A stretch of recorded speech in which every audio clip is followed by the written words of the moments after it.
Oke, balik lagi PSR. Kali ini kita akan nge-review film Story of Kale.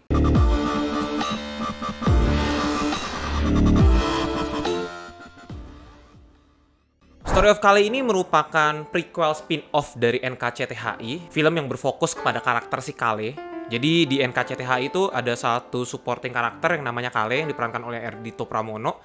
Somehow karakter ini sangat-sangat famous banget ya, karena dia adalah salah satu love interest dari main cast-nya, yaitu Awan. Terkenal karena karakternya yang fuckboy, jadi meme di mana-mana, terus kayak jadi banyak dibicarakan. Toh juga memang Ardhito Pramono seorang musisi, dan lagunya juga jadi soundtrack originalnya NKCTHI, dan bagus juga. Jadi karena ada kombinasi-kombinasi itu, sehingga jadi membuat karakternya Ardhito Pramono ini terkenal. Angga Sasongko membuat cerita backstory dari Kale, kenapa si Kale ini tuh jadi seperti ini gitu, jadi orang yang nggak mau terlibat dalam komitmen relationship gitu. Sempat di-mention sedikit backstory-nya pada film NKCTHI. Nah, filmnya ini, Story of Kale ini adalah cerita panjang dari backstory yang di-mention oleh Kale di film NKCTHI. Jadi berawal dari dialognya Kale di NKCTHI yang bilang kalau dia tuh manajernya Arah ngeganti manajer sebelumnya yang pergi ke Jerman untuk nikah, dan juga soal yang dia bilang yang bisa ngebahagiain itu bukan dari orang lain tapi dari dirinya sendiri, dan ternyata itu tuh diceritain nih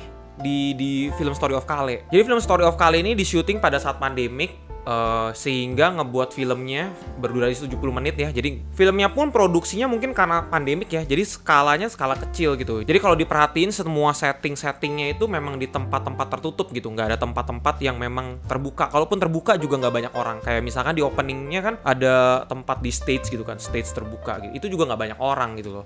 Sisanya ya mungkin di ruangan, di hallway, terus juga di mobil gitu. Jadi bukan tempat-tempat yang terbuka dan perlu banyak orang gitu. Nah, meskipun dengan keterbatasan pandemik, keterbatasan tempat, dan keterbatasan lokasi syuting, ternyata film ini dikemas dengan sangat baik gitu. Lokasi syutingnya, secara art production, dan segala macam sinematografinya, itu semua dipikirkan dengan sangat matang, dan sehingga tetap enak dilihat gitu. Walaupun kita tahu nih kenapa ditaruhnya cuma di sini doang, di satu ruangan doang. Kayaknya banyak scene yang cuma di sini-sini aja gitu.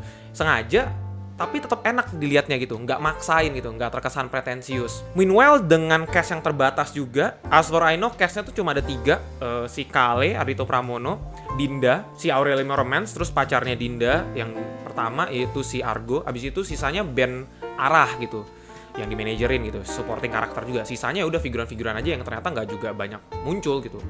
Kebanyakan yang muncul tuh ya si Ardhito Pramono sama si Aurelio Romance saja. Dengan keterbatasan cast pun, actingnya, chemistry-nya, itu semuanya dapat banget gitu. Jadi ceritanya bercerita seputar manajer band Arah yang bernama Dinda, dan pada saat itu si Kale masih di band lain. Dibuka dengan argumentasi antara Dinda dengan pacarnya yang ngebuat ribut-ribut besar. Terus ada Ardhito Pramono, si Kale di situ kayak ngebelain Dinda, terus kayak dari situ kayak ya smooth lah masuknya gitu. Si Kale ini smooth lah masuknya gitu. Sehingga di scene selanjutnya tanpa perlu ada adegan-adegan yang menjelaskan kalau Kale ini suka sama Dinda atau Dinda juga suka sebaliknya tuh, semua orang juga langsung tahu gitu. Secara off screen kayak semua tahu, oke, development mau ke arah sana gitu, karakter developmentnya. Terus juga karena alurnya maju mundur, jadi dibuka dengan di depan terus mundur ke belakang, terus maju mundur lagi. Jadi kayak kita udah tahu nih, oh endingnya tuh bakal kesini, cuma prosesnya itu gimana gitu. Impresi gue nonton film ini dari awal sampai akhir tuh bener-bener narik nafas, karena bener-bener banyak adegan drama yang menghela nafas,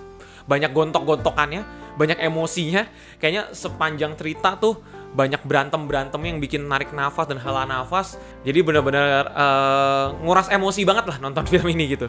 Ditambah dengan soundtrack originalnya yang dibuat Ardhito Pramono juga pas dan bagus banget masuk ke dalam film ini secara lirik maupun nada-nadanya. Gak terlalu ngejazz tapi gak terlalu ngepop juga.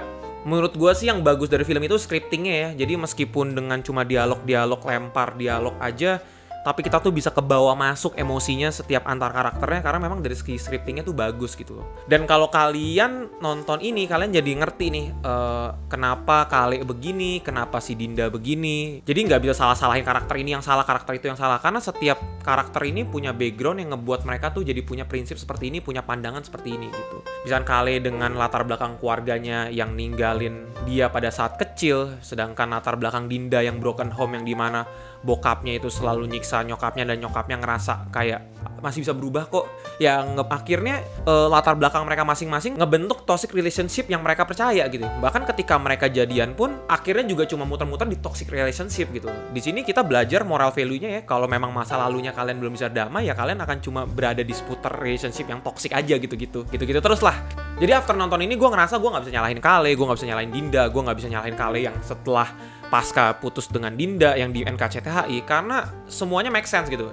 Ada reasoning di baliknya gitu. Kita bisa bahas ini secara psikologis gitu. Cuma again gue nggak akan bahas ke arah yang lebih spesifik. Kita bahas secara film in general aja. Overall dari segi sinematografi, soundtrack, acting, terus juga scripting, plot, karakter development, menurut gue untuk ukuran film berdurasi 70 menit yang dibangun atau di syuting pada saat pandemik, ini film bagus sih.